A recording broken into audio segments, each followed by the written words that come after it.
Radical. Welcome to Radical Rapid Fire Cover Response for October 4th through October 10th, 2021. I got me a new phone and a new mic, so hopefully we're good to go. Hopefully I'm coming in crystal clear, and if not, I don't know what to tell you.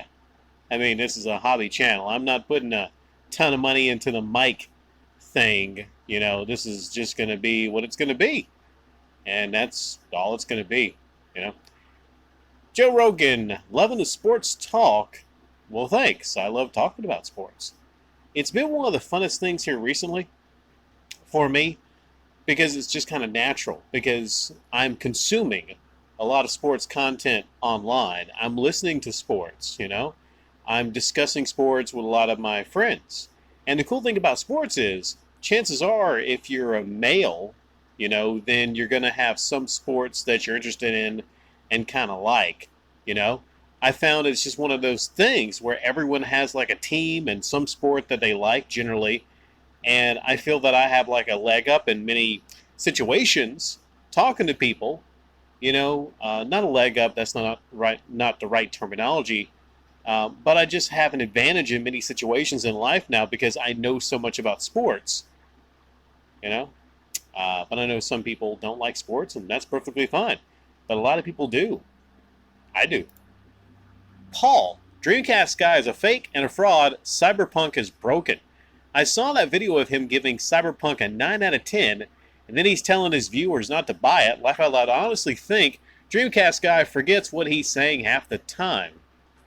Yeah, I didn't get that. I don't understand that. I don't know how you could, on the one hand, give a game a 9 out of 10, but then tell your audience not to get it. That makes absolutely no sense. It's almost like he's a fraud reviewer.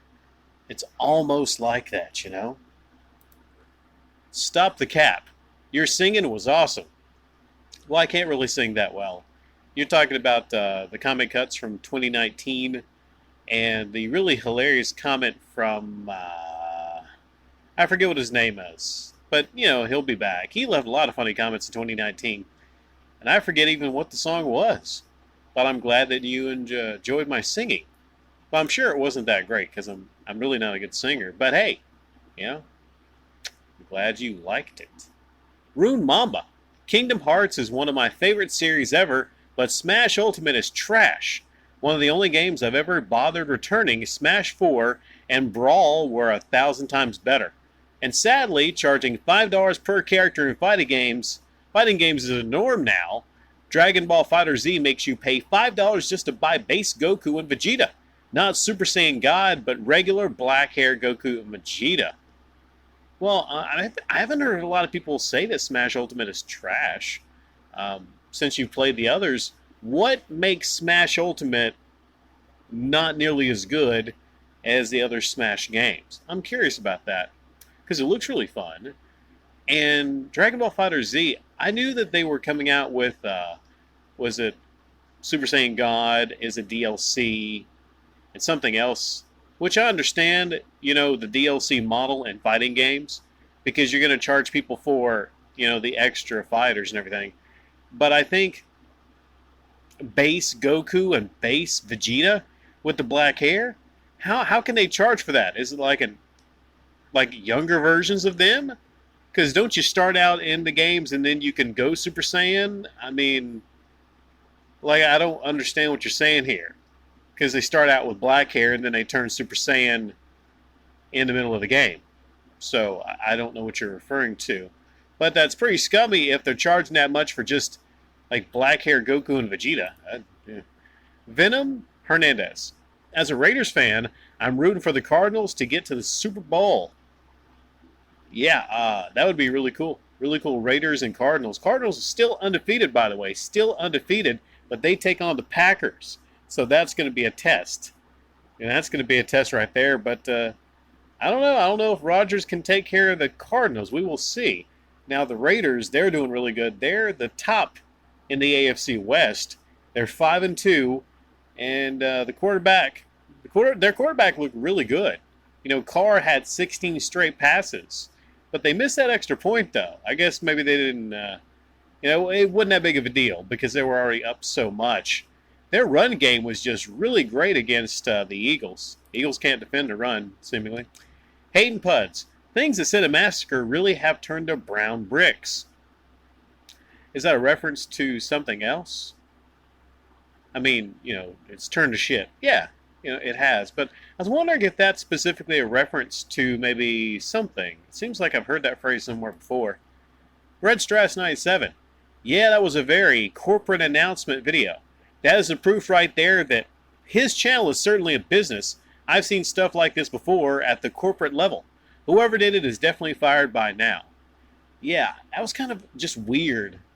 The whole video was kind of weird. They announced, of course, James announcing that someone plagiarized and they're going to get to the bottom of it and they apologize, What if, like I said before, Red Strass 97, there's a possibility that maybe it was actually somebody from Screenwave or James, and they just got caught, and maybe they didn't think they would get caught by plagiarizing, and then they came out and they said, you know what we'll do is we'll just blame it on somebody. We won't name names, but we'll just blame it on someone. Yeah. So, I'm not sure. Do you think they would fire that someone over that? Or maybe just give him a slap on the wrist?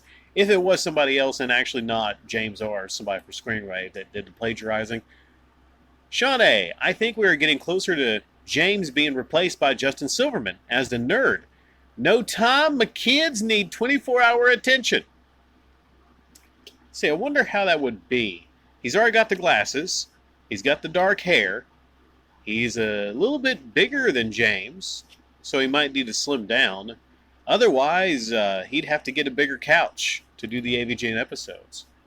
Rando, 1975. Great video, Rick. I question the entire Monster Madness 2021 now. Are the movies for this year even the ones that James actually picked? Or did Screenwave do that too? Or did they just plagiarize someone else's list as well as the reviews? Well, it's hard to tell what James actually does anymore, which is the problem with that connection with Screenwave. What this actually reveals, this exposes that most of it he probably doesn't even do or write. The Monster Madness, that was his baby. That was his thing. But how interesting is a Monster Madness with James just saying other people's lines? So James is basically just an actor now for Screenwave, It doesn't have an organic feel is what I'm saying. All of it just seems very, very corporate. Tosin Stardom. Browns or Ravens? Any chance this year? Well, the Browns and Ravens, they are good teams. The Ravens definitely look a lot better than the Browns, except recently. But, I mean, everyone loses a game here or there. The Browns still got to win. They have their backup quarterback, Case Keenum. So, yeah, they still look goody. They still look goody. They still look like good teams. But I don't know. Chance for the Super Bowl? Yeah, they got a chance, but... I mean, the Ravens, yeah, definitely. But maybe not the Browns. The Ravens, they might be one of the top 5 teams in the league right now. Sound Weapon. Biggest con man on the YouTube platform. What are you talking about? No, this is Mr. John Hancock. And it's kind of like a long con. The thing is, if you say it's the biggest con of the biggest con man, right now, currently, I don't know. For me to say that it was the biggest con, I mean, that would envelop all of YouTube. While I'm sure that when it comes to cons, there's much bigger cons, like constant cons. Now, if no one shined the light on that, years ago, then who knows? Who knows if he wasn't getting criticized for that Game Museum con? There might be other people out there. Not maybe a Game Museum con, but I'm sure there's other people out there with much bigger cons. I'm sure there is. I'm thinking of all the cons there. I'm thinking about maybe religious channels. That could be a big con right there. I think a televangelist is, big con men. So I wonder, I'm curious, considering the donations, is there a religious YouTube channel out there that operates, kind of like a con? Oh, give me money. Give me money. You will get closer to Jesus Christ.